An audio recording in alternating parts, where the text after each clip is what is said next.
it comes to the genre that is horror in video games, it has seen many dips and peaks in its rather long lifespan. Nowadays, you can't turn your head and cough without YouTube showing you a horror let's play or hell, a retrospective of an obscure title that you may or may not have played before. While this video may fall into the latter for some of you, it wouldn't be in the holiday spirit if I didn't talk about some type of scary or suspenseful title. As you can probably tell, this game, as well as its series, has been covered more than probably any other. Today, we will be talking about the first entry in probably my favorite series of horror games, Silent Hill. Welcome to Nostalgia Dive. If you're new here, I like to take media from my past and see how it holds up to my current adult nostalgia. What I like to do with games is I like to talk about some of the game's development, gameplay, story, when I can manage, and tie it all off with what I like and don't like. I also give the score on my personal nostalgia scale, which, much like whose line is it anyway, doesn't really matter. Before we start, I would like to offer a warning for certain mature themes in this game. While I have not given this warning in any other dark or mature games featured in this series, I think it would probably be best a good idea if I started. You will also see a change in game quality just before the halfway mark, as Silent Hill has an issue with the FMVs crashing the game.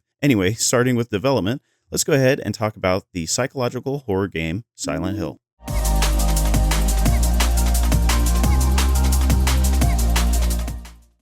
Silent Hill began its development cycle under the group known as Team Silent, a group of individuals formed together under the game studio Konami. While up to this point Konami had seen varied success with multitude of games, it really wanted to break into the Western market. Originally, it seemed the team didn't have any direction on what exactly their project was going to be. Fortunately, it didn't take long for the team to come up with many of the key concepts we would see in this game. One major aspect of the game's development was inspired heavily by many surreal and psychological films of David Lynch. For those who are unaware, this would be the creator of Eraserhead and Twin Peaks. Another key aspect of this game development was its fear of the unknown concept. This is something, of course, that can be traced all the way back to the works of H.P. Lovecraft. Silent Hill, however, would be less cosmological than Lovecraft's work, and it would be more of a psychological part of his stories. A large portion of the plot and writing, done by Katsuhiro Toyama, was left vague on purpose so as to have the player draw their own conclusions of how things worked in this foggy little town players would find themselves in.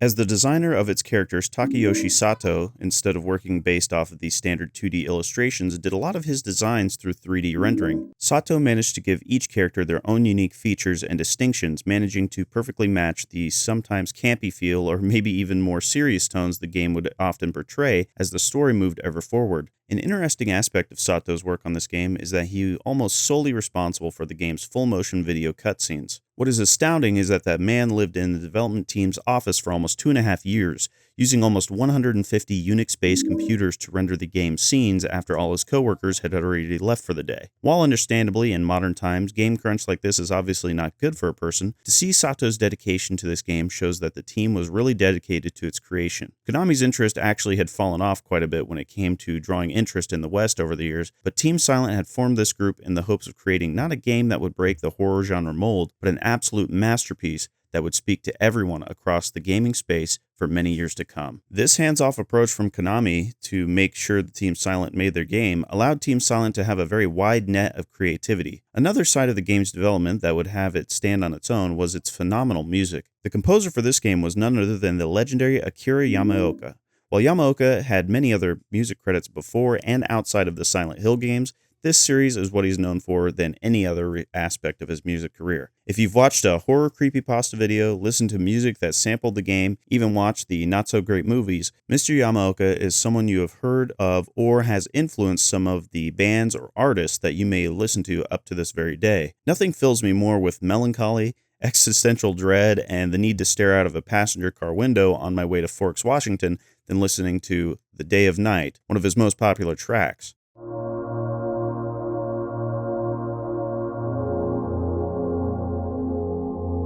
You can't escape it. The really cool thing about this is Yamaoka didn't even watch the scenes from the game to match the feel of the game's atmosphere. He created all of his music independently from the game. Like mentioned before, Yamaoka was inspired by the composer of Twin Peaks, Angelo Badalamenti. Sorry if I messed that one up. This has inspired him to make music unique solely to Silent Hill, to really make it stand out from other games. It was decided by him to choose industrial music as the main genre of music to really give it the surreal, almost mechanical or metal feel. Outside of music, the game was a technological nightmare for the team, as at the time, the PlayStation was notoriously bad for being unable to render full levels or worlds in most games. The team had to come up with the brilliant idea of shrouding the game in a dense fog that would allow it to render much easier. Not only was this implemented as a technological solution, but as a story feature as well. Speaking of rendering, horror games at the time were not known for this level of design, as most games of the time, horror or maybe otherwise, would be pre-rendered backgrounds. Essentially, a screenshot of a 3D place that would usually only be 2D. As far as horror games go, it is said that Silent Hill was one of, if not the first fully rendered 3D done in real time. Silent Hill began development starting September 1996 and wouldn't see a release until 1999 in US, Europe, and Japan. I think there are other videos that do a better job and cover way more of Silent Hill's development. I, however, just wanted to cover the things that I personally thought were interesting about the design of the game. I think all we can do from here is go on and talk about Silent Hill's gameplay and mechanics.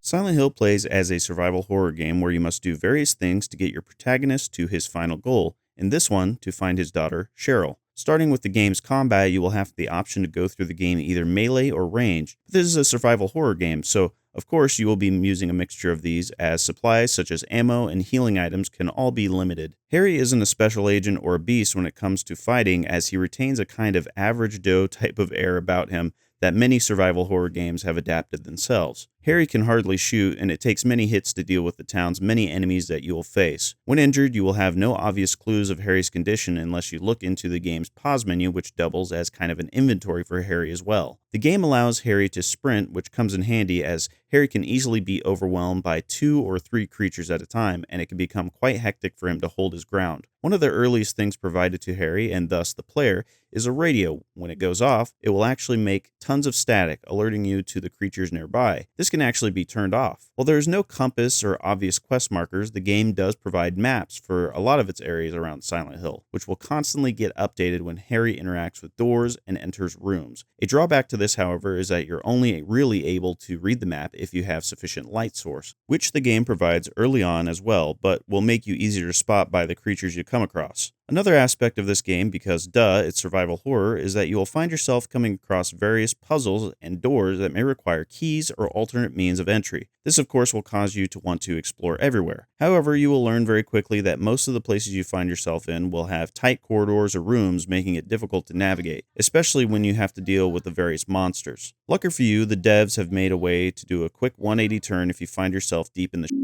The game is mostly played in third person, but there will be often times where scripted events or scenes will be at a fixed angle. Another aspect of this navigation is that Harry moves with tank controls, which, if you are unaware, is basically using the left and right directions to turn Harry and using the forward and back to move him. Equipping weapons, using items to heal, or for puzzles are all done inside of Harry's inventory. You can also examine these and possibly get some clues or insight into what to use an item for, or to get some context on what the item is. The game features some side content and small player choices that could affect the game's ending greatly, which we will get into in the story segment of the game. Speaking of which, I believe we should do so now. If you haven't played Silent Hill and want to do so, then I would either pause the video here or skip to the goods and bads section of the game. But if you wish to remain, then we will go ahead and talk about Silent Hill's story.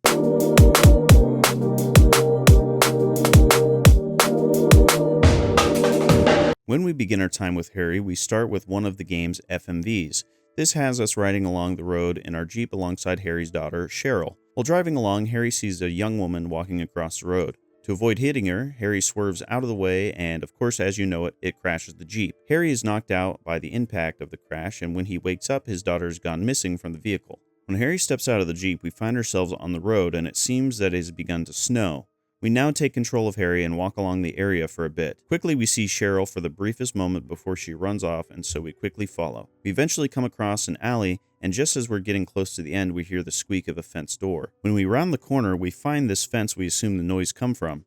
This is one thing about Silent Hill, is that it gives you plenty of show, don't tell type hints. One thing it likes to do in doing this is the camera. Most of the time when you're walking around the foggy town, the cameraman sits snugly behind Harry, but if we are walking through and are looking for clues, or the game is trying to build up that suspense, it will give us the classic fixed angles that you may see from other PlayStation games. These fixed angles will coincidentally sometimes show us items that we may need or pathways that may not be obvious. Not only this, but we will almost get a cinematic-like camera movement as we walk down corridors, or for example, this alleyway, which almost gives you that suspenseful movie-like feel. Walking through the fenced-in area, we immediately hear the sounds of a siren from somewhere in the fog. Veterans will note that this is when the town of Silent Hill will transition from the real world to a more dreamlike alternate version. This happens quite often in the game as you travel through. Of course, being your first time here, it may seem like it's just some creepy ambient sounds, but 9 times out of 10, there is some kind of sound or door where Harry will then cross over,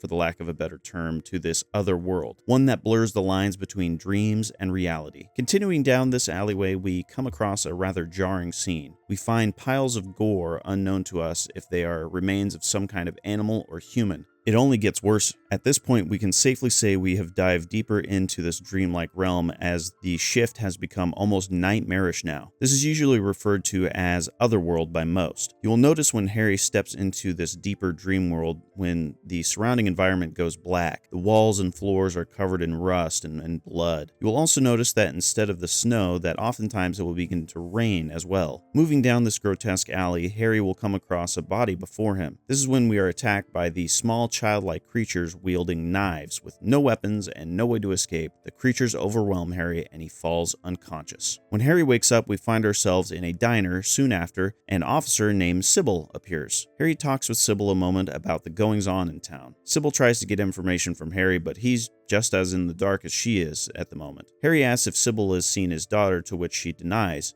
However, the officer hands us a gun to help us protect ourselves. Yeah, right. It's shortly after this we regain control of Harry and we can go about looting the diner for anything useful. We get our first health item, a health drink, a knife, the most useless melee weapon I have ever used in any game, and we also get a map of the town as well. Get used to the map being burned into your retinas and thus your brain, because you will be looking at it quite a lot. This also is our first spot that we can save. Saving is done via notepads, and this even has an in-game lore reason for Harry to save here.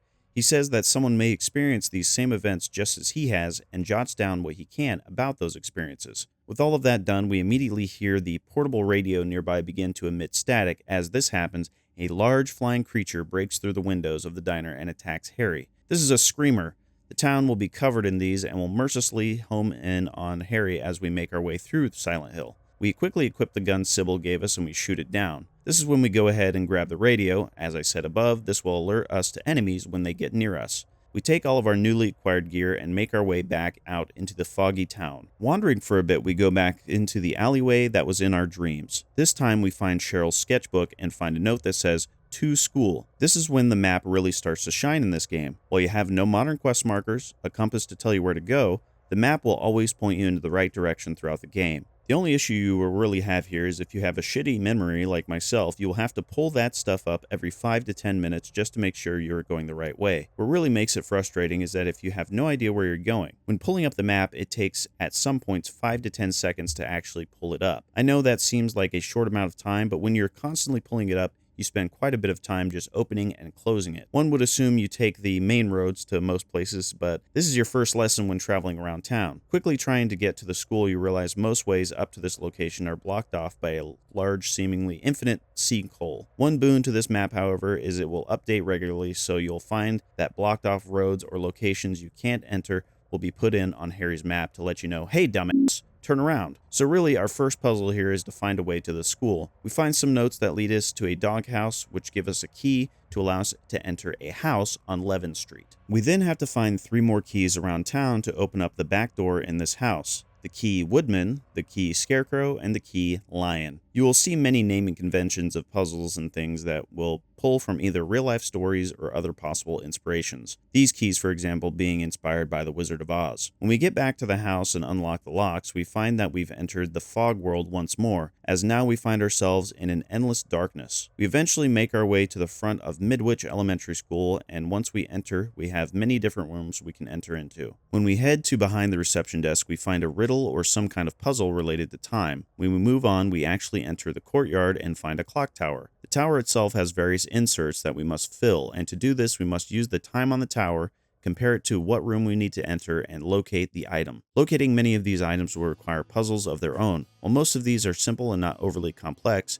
It's getting to the rooms that have some complexity, as many of the halls are tight, and you find many of the knife babies or gray children from the alleyway at the beginning of the game there. The gray children are usually quick and show up in pairs, which can overwhelm Harry very quickly, but if you single them out using the tight quarters to your advantage, then you may be able to get rid of them one at a time. When we find the first item, it is stuck in a stone hand, so we have to use a chemical to melt it, visceral. We make our way back to the clock tower and insert the medallion.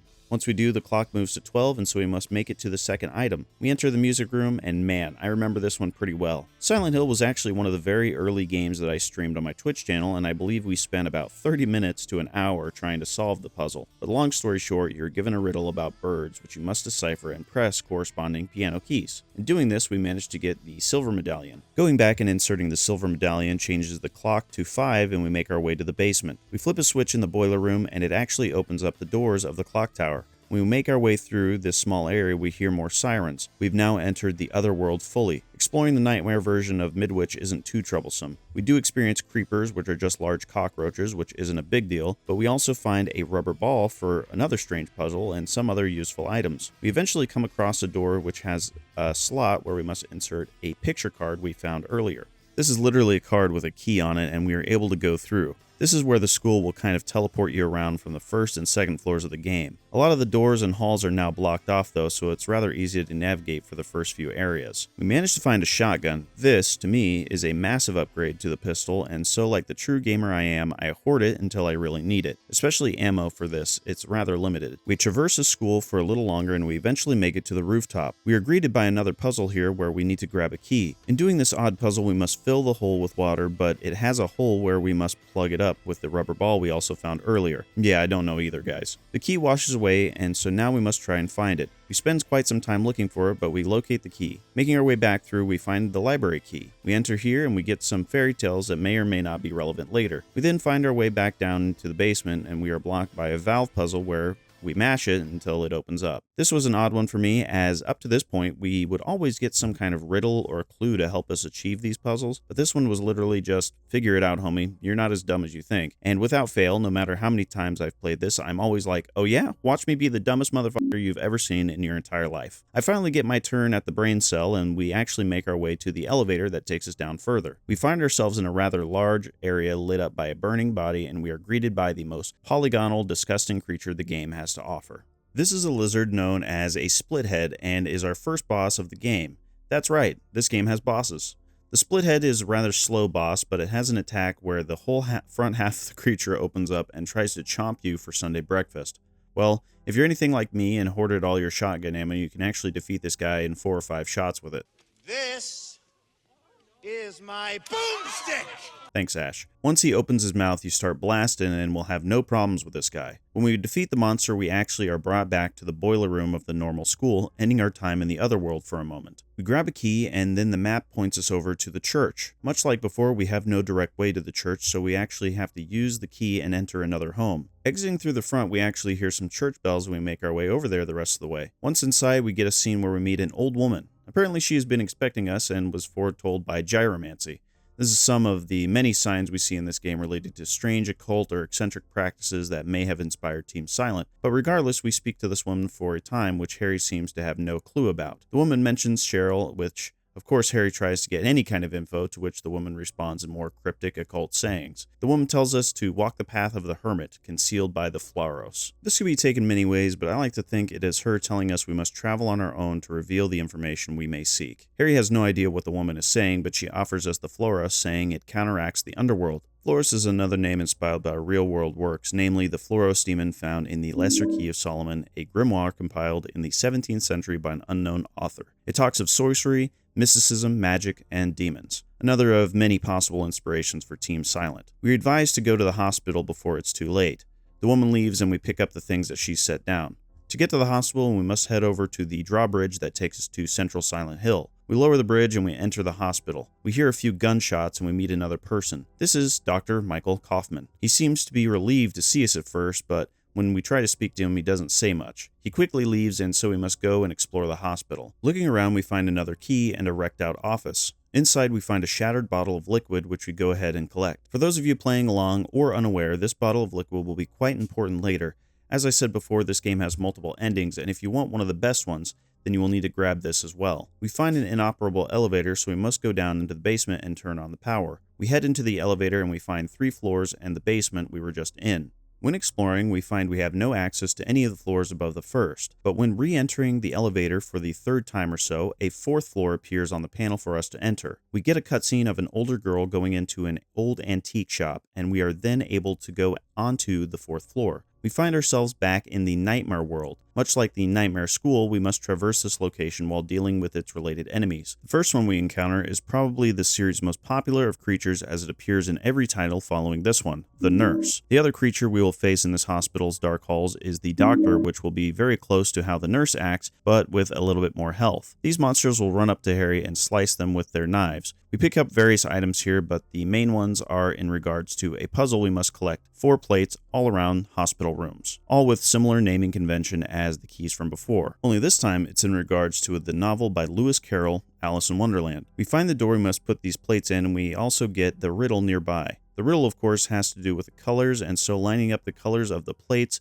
both already in the door and in our inventory, we are able to go through. We find a secret door, and we must now figure out how to access the grate on the floor that is overgrown. Easily enough, we burn them away with some of the items we had found in the hospital, and then we jump down. We come across a room with a picture of a girl in the frame, as well as another key. In this room, we will also find a VHS, which I will talk about a little bit later. We actually come across another nurse in the hospital, though this one actually is seemingly normal. When we talk to her, we find out her name is Lisa. When Harry tries to talk to Lisa about any information, she tells us that she has been unconscious for some time and has only recently woke up. Harry asks about the strange basement, and Lisa tells us that no one is allowed to go down there as it's against the rules of the hospital. Before Harry can explain what he has seen down there, he gets a headache and passes out, only to wake up back in the regular world's hospital. We are greeted by the old woman from the church, finally telling us her name being Dahlia. More cryptic things are told to us by Dahlia, but the main thing is that she informs us that the town is being swallowed by the darkness. Dahlia tells us that we must enter the other church in town and gives us a key. Dahlia asks if we have been paying attention to the marks that have been appearing all over town. These apparently are the marks of Samael. Of course, more real-life names inspired from occult-like sources. And we must stop something from happening before it's too late. When we grab the key from Dahlia and we head to the place the key unlocks,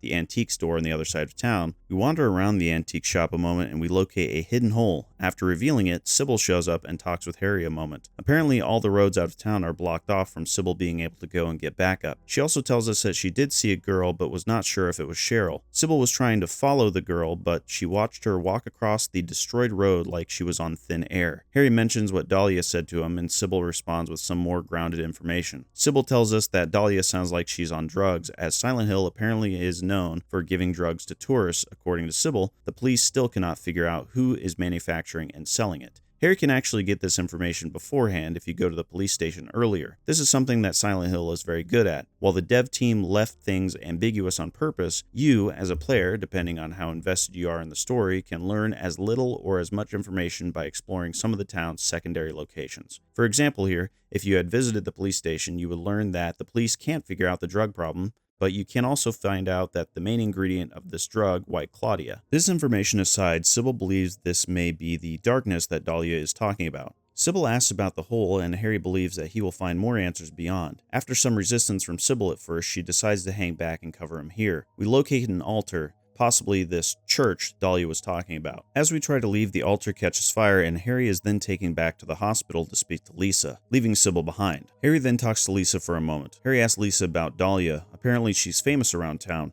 Dahlia never sees anybody, and so Lisa doesn't know much about her. Lisa tells Harry that her child had died in a fire and ever since had been crazy. Harry asks about the darkness devouring the town that Dahlia had mentioned, and Lisa actually gives us some insightful information. Apparently, before Silent Hill had become a resort town, this place had been the location of a cult, stuff related to black magic. This had apparently been years ago. Harry suddenly wakes up in the Nightmare World version of the antique shop and mentions that Sybil was saying Cheryl had headed towards the lake, but all the roads there are blocked off. Harry believes Lisa would know how to get there, and so we must make our way back to the hospital to talk to her. This is the first time we see the full effect of the other world influencing the entirety of town. Much like before, the town is surrounded in darkness. However, the roads, buildings, and even the amount of creatures reflects whatever this is. The darkness consuming the town, and it's getting worse. The roads, of course, are blocked off, so we must make our way into Silent Hill's town center. This looks like the mall of some kind, and when we enter, we see some more occult symbols appear on a TV, followed by a message from Cheryl to help her. You move further into the center, and we fall into a sandpit-like area. This is our next boss fight, the Twin Feeler. The Twin Feeler will come out of the sand and will try to hit you with acid. Most of this fight, you can stay on the metal grate to keep the monster from burning too early and wail on it with your shotgun. Defeating it, it destroys the front door of the center, and we must head back out to the town once more. Arriving back at the hospital, we speak once more to Lisa and ask of any way to get to the lake side of Silent Hill. Lisa mentions that there is a waterworks that Harry could go through near her old school. Lisa doesn't want Harry to go, but he offers to have her tag along with him to go save Cheryl. Strangely enough, Lisa believes she isn't supposed to leave this place. Harry tells her to sit tight and he will come back once he has safely retrieved Cheryl. Now we must make our way to the waterworks.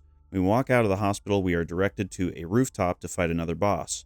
This is the second stage of the Twin Feeler, known as the Float Stinger. When you fight on the roof, you must run around avoiding its acid, as well as it swooping down and stinging you, possibly multiple times in a row. Wandering around the water tower and shooting it with your hunting rifle, it eventually will die, and we are then finally able to go back to the regular world. We cross the bridge back to Old Silent Hill and head down into the sewer. This place is probably the one section of the game that, while it does give me the most scares, seems to be the most unnecessary portion of the game. One thing I will mention is that while Silent Hill is a survival horror, it seems to swap between survival horror and more action-oriented horror game. I'd say for the beginning of the game, it really does give you that survival horror aspect, but then as soon as you're just clearing out mountains of enemies with various weapons, only to have it switch back to survival horror in places like this sewer, for example. Maybe the sewer section does need to be in the game, but it seems to take quite a long time to get through with no story or narrative interactions happening at all throughout it. Hell, there isn't even an archetypal boss or anything. Anyway, we spend about 30 minutes getting through these sewers and we make our way into the resort area of Silent Hill near the lake. At this point, I'm going to talk to you a little bit more about Silent Hill's endings. You see, we have been on the fast track in this playthrough to get Silent Hill's Good Plus ending. There are 4 endings with a possible 5th joke ending. There are different optional things you must do to get the Good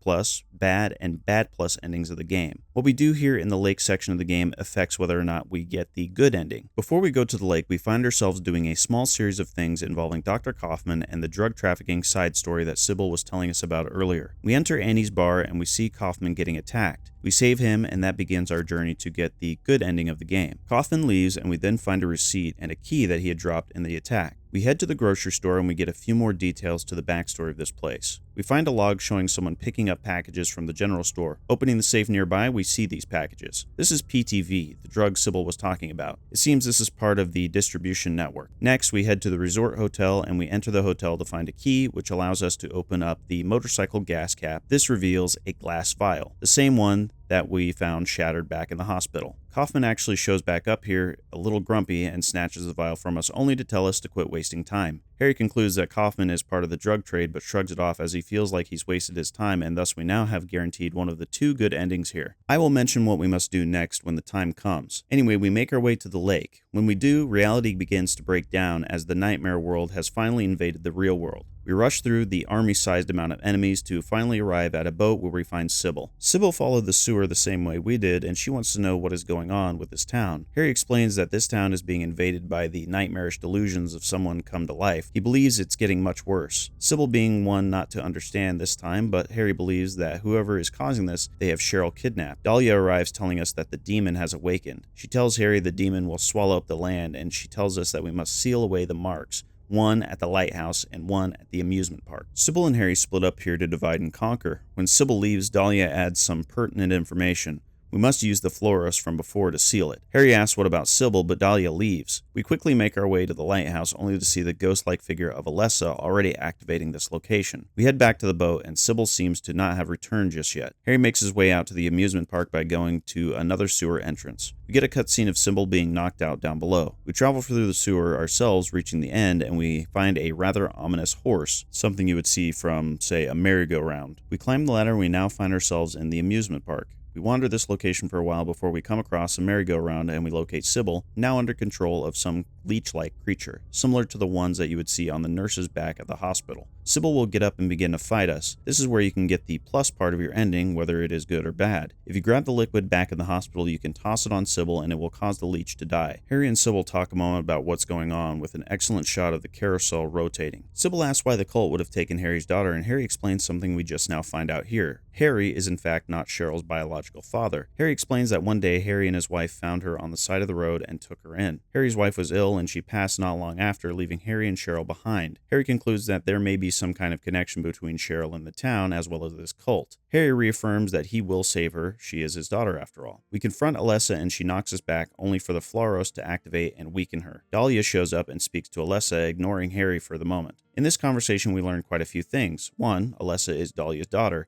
And 2, we learn that Dahlia seems to be the baddie at this moment. We are then transported to Nowhere, an amalgamation of all the areas we have went through in the game. We then speak with Lisa for a moment, who told us that she went down to the basement that Harry had mentioned before. She mentions that something bad happened down there, but she can't remember what exactly. Harry tries to reassure her, but she storms off. Harry hears what sounds like a noise coming from the basement, and so we take control and we have to make our way through Nowhere. Nowhere, as I said, is a mess of different locations, but the main thing here is that we need to complete a few different puzzles. This is all to get 5 different items to open up the final door of the game. The first puzzle is a strange keypad that you must decipher a list of people to get the code. For this one, we get an amulet. When we head back, we actually get a cutscene with Lisa once more. Lisa, in this cutscene, realizes that she is also one of the nurses that we have seen around the hospital. She wants Harry to stay with her because she's scared. She gets close to him and he pushes her away. We then get probably the most iconic scene from possibly any early Silent Hill game. Lisa begins to start bleeding. This scene is an amazing animation feat from Takayoshi Sato.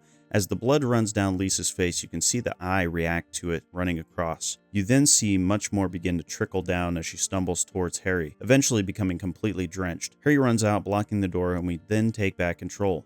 If we go back inside, we see the diary of Lisa. It talks about how Lisa was trying to get out of taking care of a patient. This is then followed by her trying to resign. She then proceeds to write about strange things that has happened all around her. It then says, need drug, and the last thing is written is, help me. What we can take from this is that Lisa was possibly taking PTV. We will talk more about this when it comes to the end of the story. When we move on here, we actually have to deal with the hardest possible puzzle in the game, involving some astrology pictures. I won't spoil it if you plan on playing this game, but I won't fault you for looking it up when you get here. We complete it and we get the Stone of Time. We complete one more convoluted puzzle here, and this one is located in an altar room similar to the one in the antique shop. You have to input the correct code to 6 different keypads. The game here will straight up give you the solution to this one to figure it out. It's not even really a riddle or a hint. Not long after this, we have a chance to play our videotape from way earlier. You get the chance to play it before, but it's mostly made of static and you can't understand it. When we play it, we find out this is a videotape of Lisa. The video starts off with her talking about what is assumed to be the patient that she has been taking care of. It is revealed that the patient has charred skin. We can assume that the patient might be Dahlia's burnt daughter, Alessa, who seems to have survived. This of course seems possible since we had just had an interaction with Alessa just before entering Nowhere, but it's strange she isn't showing burnt to a crisp, right? More on that later as well.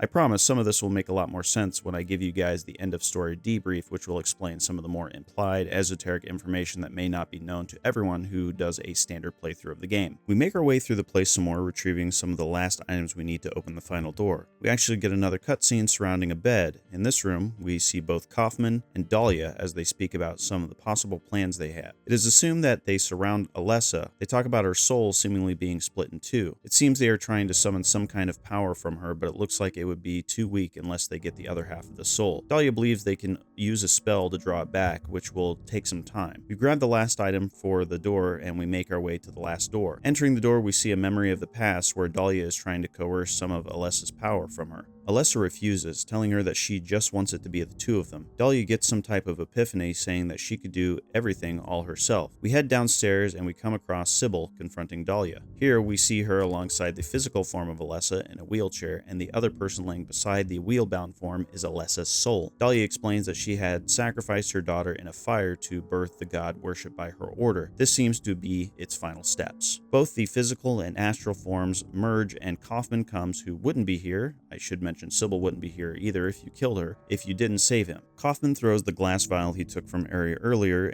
at the merged Alessa. This causes the incubus to crawl out of Alessa's back. It roasts Dahlia, killing her instantly, and we must now fight the incubus. This is really just a fight where you need to out-heal its lightning ability and fire off all your rifle rounds into it as much as possible. When the incubus falls, the wounded merged Alessa gives Harry a baby and shows him the escape route. Lisa appears and drags Kaufman back, keeping him from escaping. Harry, Sybil, and Harry's new child escape, and this is the end of the game. Now that we're here, I would like to just talk for a moment about what really is going on in Silent Hill, as all of this information coming at you in my standard retrospective way may not be the best possible way. So what really is going on here? Well, Dahlia sacrificed her daughter in the fire to birth a manifestation of the god of her order worship. To prevent this, her daughter Alessa split her soul into two, leaving one part manifested as a baby to which Harry and his wife picked up. Regardless of this, the cult keeps the physical Alessa alive to continue their plans on creating their god. The cult distributes PTV to tourists, assuming to be for money, led by Dr. Kaufman. Lisa, during all this, is taking care of the charred physical form of Alessa, and reasoning for amnesia seems to be that she is a PTV user. The cult uses a spell to get the other half of Alessa's soul, Cheryl, back so they can continue their plans. Cheryl has Harry take them to Silent Hill, and then she becomes fully changed into her true form, which is when we see these cutscenes of Alessa walking around Silent Hill. Alessa tried to keep the cult's doings at bay by creating all the seals we see throughout the game. Dahlia, of course, tricks Harry into trying to reverse this by using the Floros. This is when Dahlia takes the astral form of Alessa and begins the final ritual. Of course, this is where we get the final points of the game, where Kaufman throws the vial, the incubus comes out, and Harry saves the day. So that's really it, a 40-minute story review summarized in one paragraph. Not to say it's bad or whatever, I just want those of you that use this as second monitor content to really feel what's going on throughout the game. It is my favorite series of all time, and while I may not be able to do the series complete justice, I want its tales told for time immemorial. Anyway, with all that resolved, we can move on to the goods and bads of the game and wrap this up.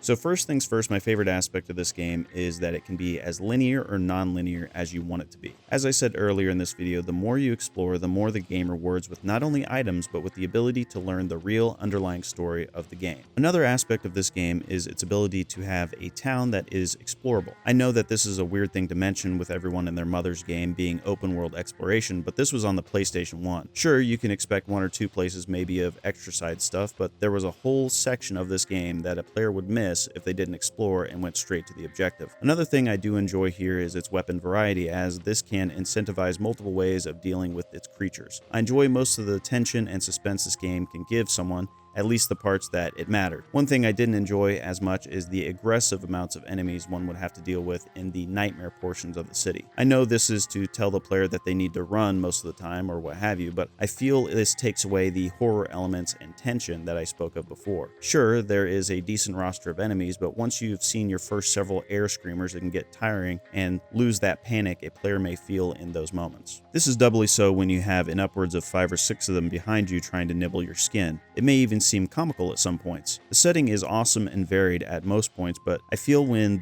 we recycle the same nightmare hospital and school areas late game, it becomes same shit, different day. One thing I did enjoy that I have seen others not appreciate more is when they take away almost all your crutches at the end of the game. When you're in nowhere, for example, you don't get to keep your map and have to rely on your short-term memory, which I have none, but I still feel like having the player rely on their own skills and wit makes opening that final door in the game all that more satisfying of an achievement. I do also want to point out the voice acting as well. I know many people despise it and believe it is awful. I honestly really enjoyed it. It gave it that campy B-movie feel, and that is something I've always enjoyed. I'm a sucker for B-movies. Anyway, I'm sure I've taken up more of your time than is really needed to explore the first game in the series. I'm sure I will be covering it again on this channel. One thing I will mention is that Silent Hill 1 is getting the remake treatment like 2 had, and by the same team that did the first one. So I am looking forward to see what it will be like. I'd say I had small frustrations with Silent Hill, but nothing that would destroy my overall enjoyment of coming back to this game. I will give this game a 4 out of 5 on the nostalgia scale. Thank you guys so much for watching. If you enjoyed this video, Leave a like and a comment. How do you feel about Silent Hill? Not just this game, but maybe the series itself. If you want to see more of these videos, make sure to subscribe, as I release one of these videos every month. If you haven't already given me a follow over on Twitch, I know I haven't streamed there for a little bit now, but I'm going to create a schedule to try and get me on track over there as well. I'll see you guys next time. Peace.